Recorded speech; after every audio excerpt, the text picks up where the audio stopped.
우리가 뭐랄까 요새 말로 하면은 민주적 정통성이 없다. 민주적 정통성이 없는 것입니다. 민족적 정통성도 없고, 왜냐하면 자기 동족을 때려 죽였으니까 민족적 정통성도 없고 민주적 정통성도 없고, 또 하나 정통성이 더 있어야 돼요.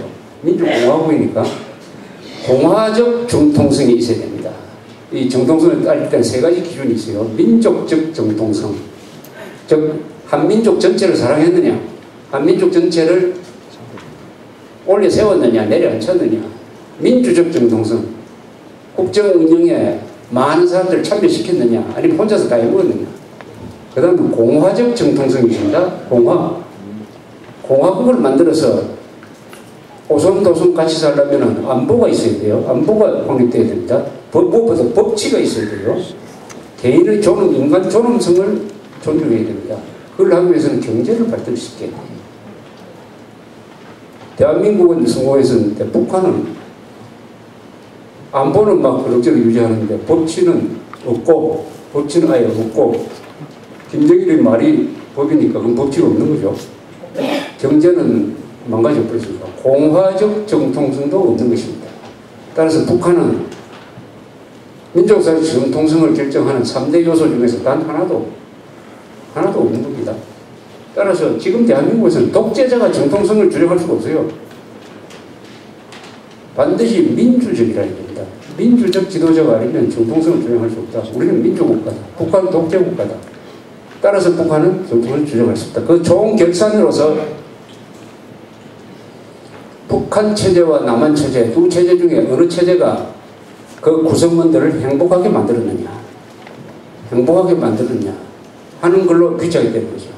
북한 사람 행복하냐, 남한 사람 행복하냐에 대해서는 뭐 대답이, 그 설명이 따로 필요 없을 것이라고 생각을 한다면은 민족사적 정통성은 대한민국에 있다. 그것을 헌법에서 명확하게 규정한 것이 헌법 제3조다. 대한민국 영토는 한반도와 그 부속도서로 한다. 라고 함으로써 대한민국만이 한반도의 유일한 합법국가고 민족사의 정통국가임을 선언했다.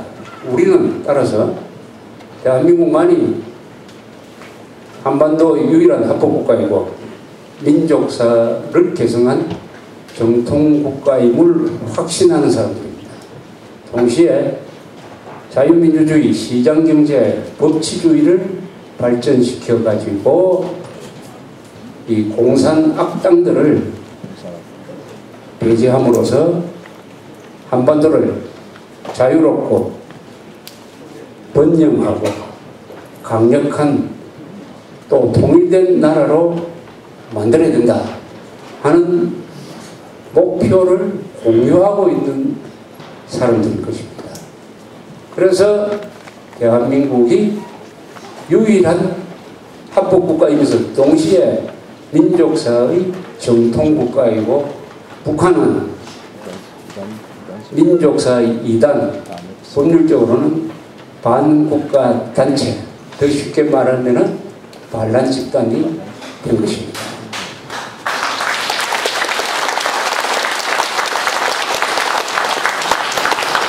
그럼에도 불구하고 친일파라는 요 아주 자극적인 말을 꺼내가지고 친일파 숙청을 제대로 안 했으니까 대한민국이 정통성이 없다라고 이렇게 사기를 치는 사람들한테 넘어가는 사람들이 점점 줄어들어야 되는데 점점 많아지고 있는 것이 아니냐 하는 걱정을 했기 때문에 오늘 이렇게 다소 장황한 설명을 드린 것 같은데 한국 사람들이 감정에 호소하는 그 짧은 구호 같은 말에 넘어가는 이런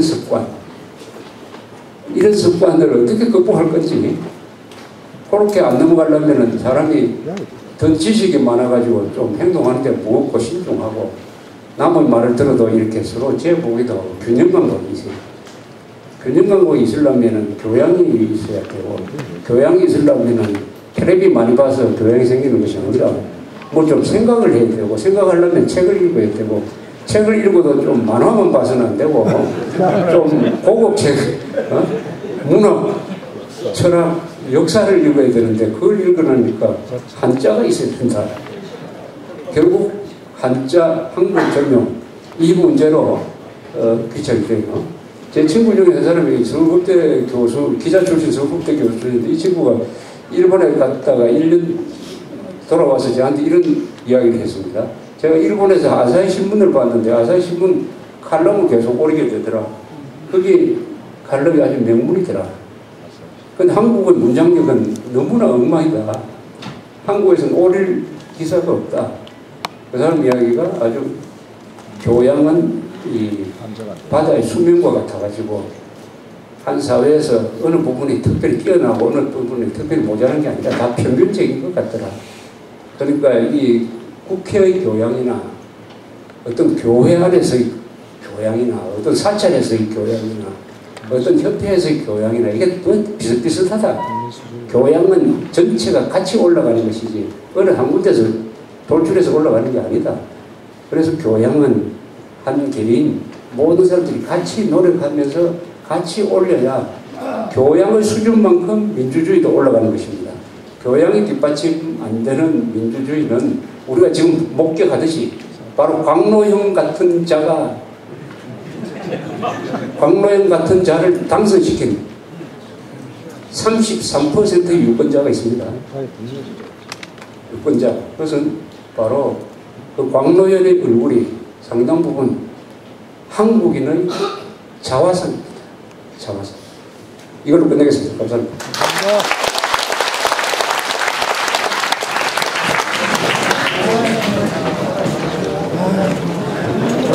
Eso es.